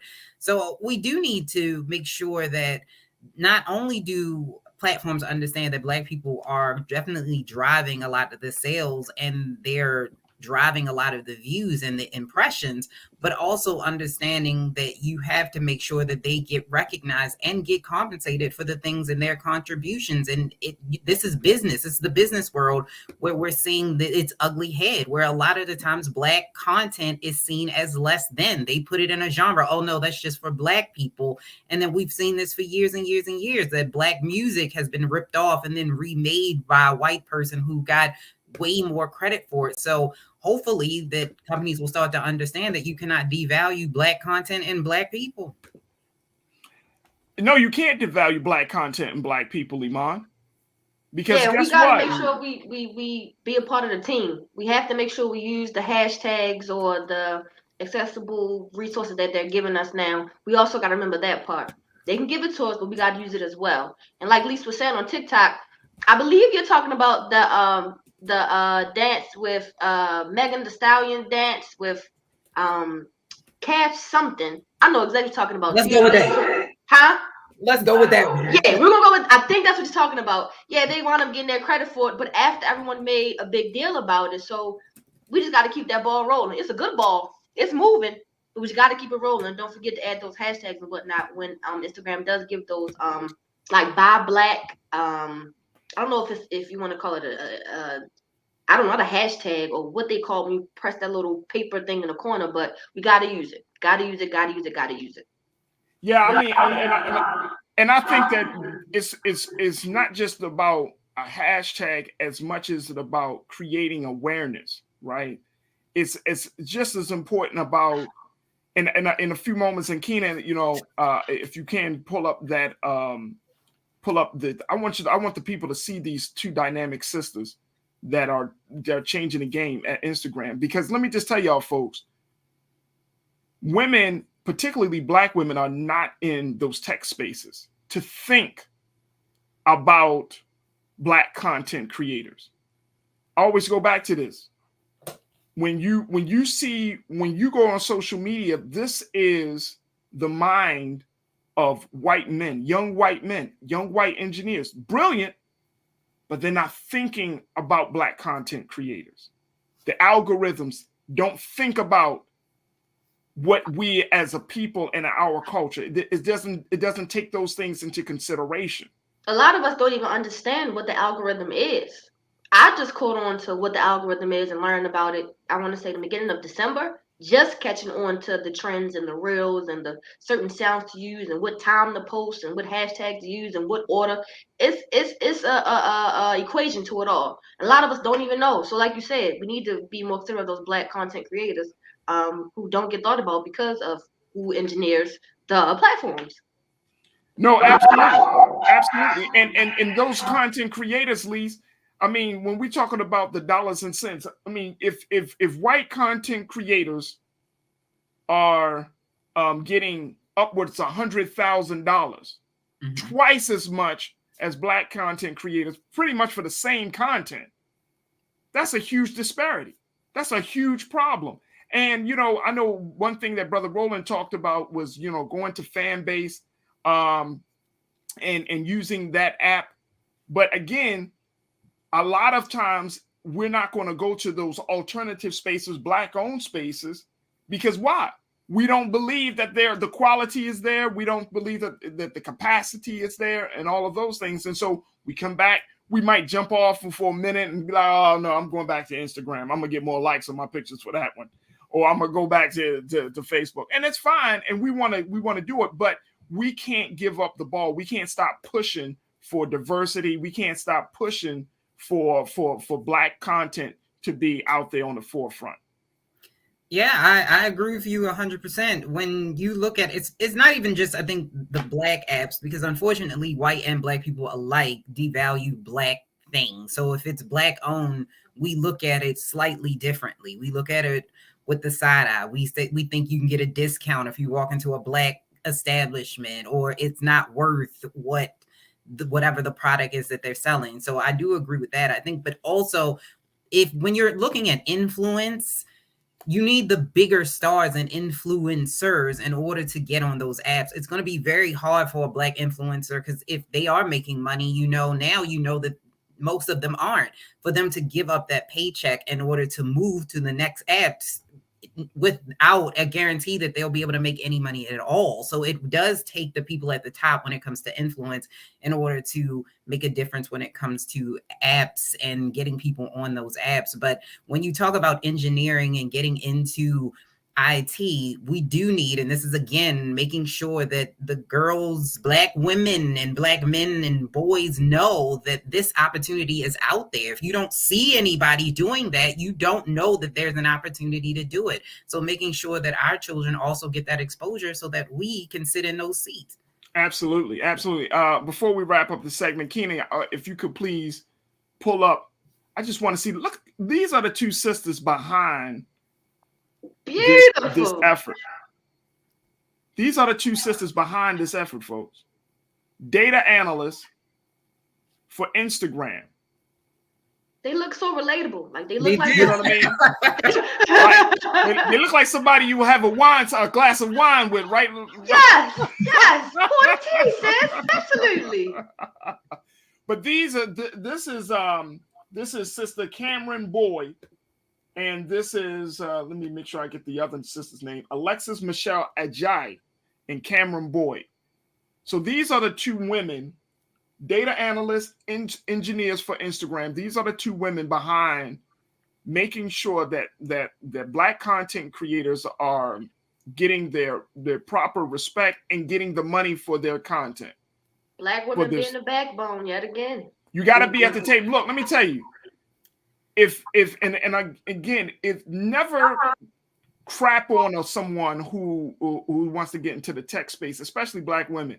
Black women are so needed in technology, in the tech space. It's crazy. It's an industry that is dominated by young white males. And so it is important that our sisters understand that, yes, you can have beauty and all of those things, but if you are want to be an engineer, if you want to be in technology, there is a place for you. And so we just have to make sure that that we are aware that those opportunities are there. Do not put a pin in the brain of young black girls and telling them that they can't do something. Don't. We're gonna get it done, and we're gonna do it even better than what you thought it could have been. Right. Tell a Black woman she can't do something. Right. Right. Tell a Black woman she can't do something. I double dare you. I double dare you. Watch what she do. All right, look, we got to take a quick pause. When we come back, trends, posts, and doing the most. Stay with us. It's the culture on the Black Star Network.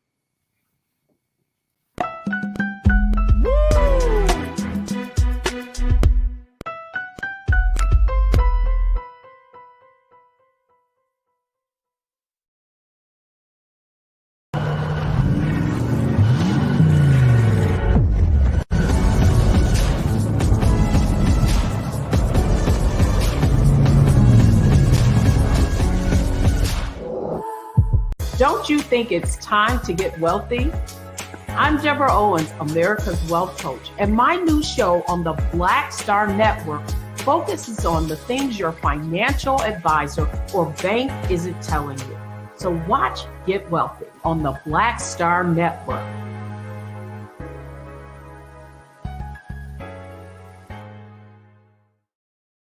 Hi, I'm Dr. Jackie Hood Martin, and I have a question for you. Ever feel as if your life is teetering and the weight and pressure of the world is consistently on your shoulders? Well, let me tell you, living a balanced life isn't easy. Join me each Tuesday on Black Star Network for A Balanced Life with Dr. Jackie. We'll laugh together, cry together, pull ourselves together, and cheer each other on. So join me for new shows each Tuesday on Black Star Network, A Balanced Life with Dr. Jackie.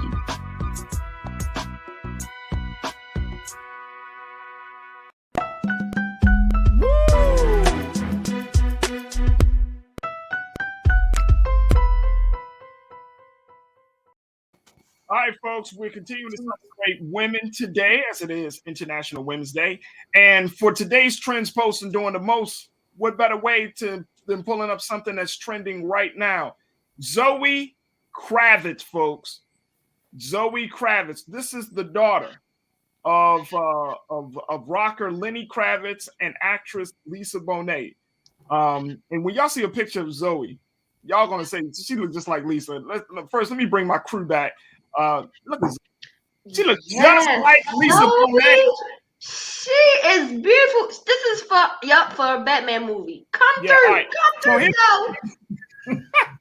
Here's the situation, Iman and Lise. Check this out. So Zoe made it known today that she lost out on an audition for the movie, another Batman movie that came out in 2012, The Dark Knight Rises.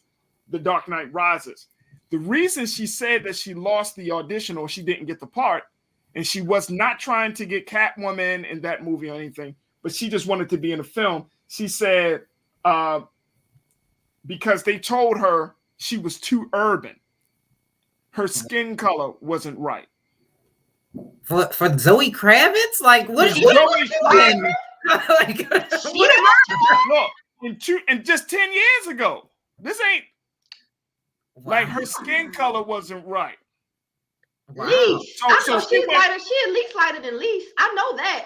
Like, yeah. No, she's real light. She is light. She's light. She looks like her mom. I mean, she's like a spitting image of her mom. If y'all remember Lisa Bonet from the Cosby Show. I had a crush on Lisa Bonet back in the day. I think a lot of dudes did, though. I just liked everything about her. You know what I'm saying? She was just dope. But she still looked the same. Like she aged so well. Looks like she looks so beautiful. But anyway, so Zoe said that she was doing this interview and she said that she didn't get the part because they were talking about how urban she looked, her skin color. And she put out a statement earlier today saying that when she mentioned that she didn't want to put anybody on blast, She said, I did not mention this to point any fingers or make anyone seem racist, namely Chris Nolan, the director of the film's producers, or anyone on the casting team, because I truly do not believe anyone meant any harm. I was simply given an example of what it was like to be a woman of color in this industry at that time. So this is my question. What is urban? What is urban? Come on, Iman. No, I know what urban is, but she's very, very, very light skinned. She has small facial features. You know, they say us African Americans, big nose, big lips, really punctual features. But everything about her is so petite and very light. So what is urban? Because Faraji, if they think she's urban, look at us. Yeah, we're beyond urban. So what is urban? If she's given urban, then what are we? We are we black market.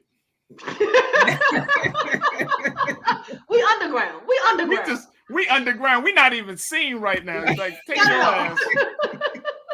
No, but I mean that's what she and I get it. But see, I think it's the simple fact that this just happened 10 years ago, folks. This has happened to a young woman.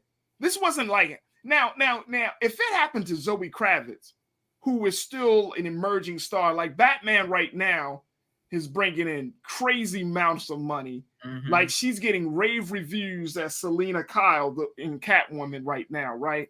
But can you imagine the stories of like Halle Berry?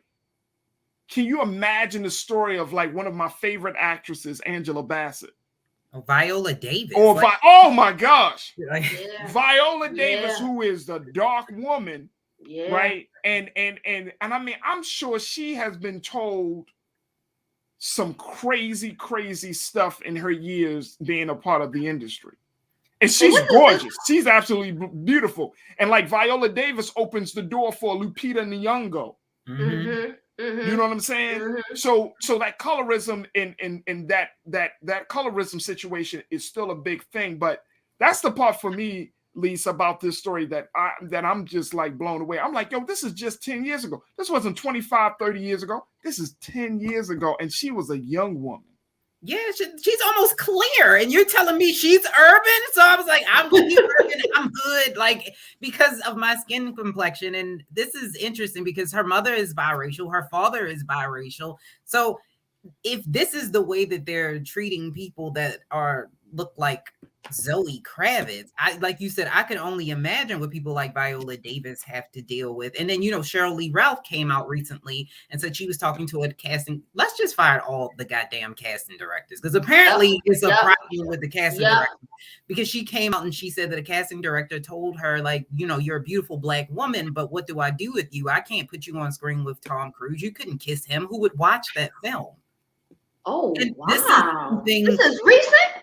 No, this was years ago, but it's just a matter. I mean, it was still in probably like the 90s. Right. Wow. Right. So this is where we're at. And it's unfortunate because that's not even close to being true.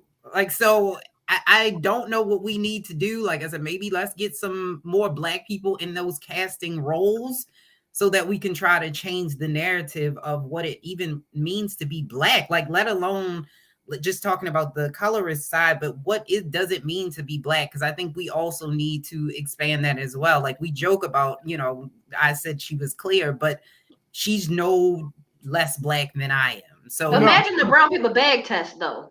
Brown paper bag test. Let's talk about that. That happened decades ago. But like Faraji said, that was 10 years. That's not that far. That's not that far. 2012. It's not far at all. And look, and check this out. Let's look at the attitudes around race just 10 years ago in this country, right? Like we're seeing a lot more, of course, now I think we're seeing a lot more interracial couples. We're seeing a lot more dark skin, interracial, yeah. You know what I mean? Dark skinned women and men. Like, when I think of one of dark skinned men, from Chadwick to my man from This Is Us. I can't remember. Idris Elba. What about the brother that from This Is Us? He's a phenomenal actor. Lance Gross? No. Lance Gross. Isn't he was in Black Panther. He was Killmonger's father. He played Killmonger's father in it, but I cannot think of his name. He's an amazing actor. Right. It wasn't Lance Gross. No. Shout out to Lance Gross, though. I just want to say that's very attractive. But I mean, when you think about dark-skinned actors, like there's still a situation in Hollywood today where dark skin is still seen as a risky investment. Mm-hmm. And brown skin and light skin is still like, okay, that's a safe choice. Sterling K. Brown, that's his name. Sterling K. Brown, that's my guy. I think he's a phenomenal actor. Does great. Even Mahershala, I think I'm saying his name correctly. He's going to play Blade. He's going to play Blade, right? Ooh, that's a but nice then look, but then you speak of Blade. Imagine what Wesley Snipes probably had to go through. Like he was typecast for being too dark. You know what I mean? In some of the films. So you never really saw Wesley Snipes in like a love story. Right. He was always the villain. He was either the black man, like, you know what I mean? The strong black man that, you know. I never thought about this. Yeah, I never thought about this that so far. So the colorism situation is so big, and I appreciate Zoe coming out about it. I mean, I know she says she's not trying to make it a big deal, but I think it's important that women share their stories, because if we don't know their stories, we can't make the change. Absolutely. I agree. Yeah, I agree 100%. I've been called urban, and so I understand what that feels like. So I think that more women should come out and speak and tell their stories, especially about colorism, because I've met way too many people, black and white, that don't think that it exists. Oh, absolutely. Absolutely. And here's the crazy part. Here's the crazy part, ladies.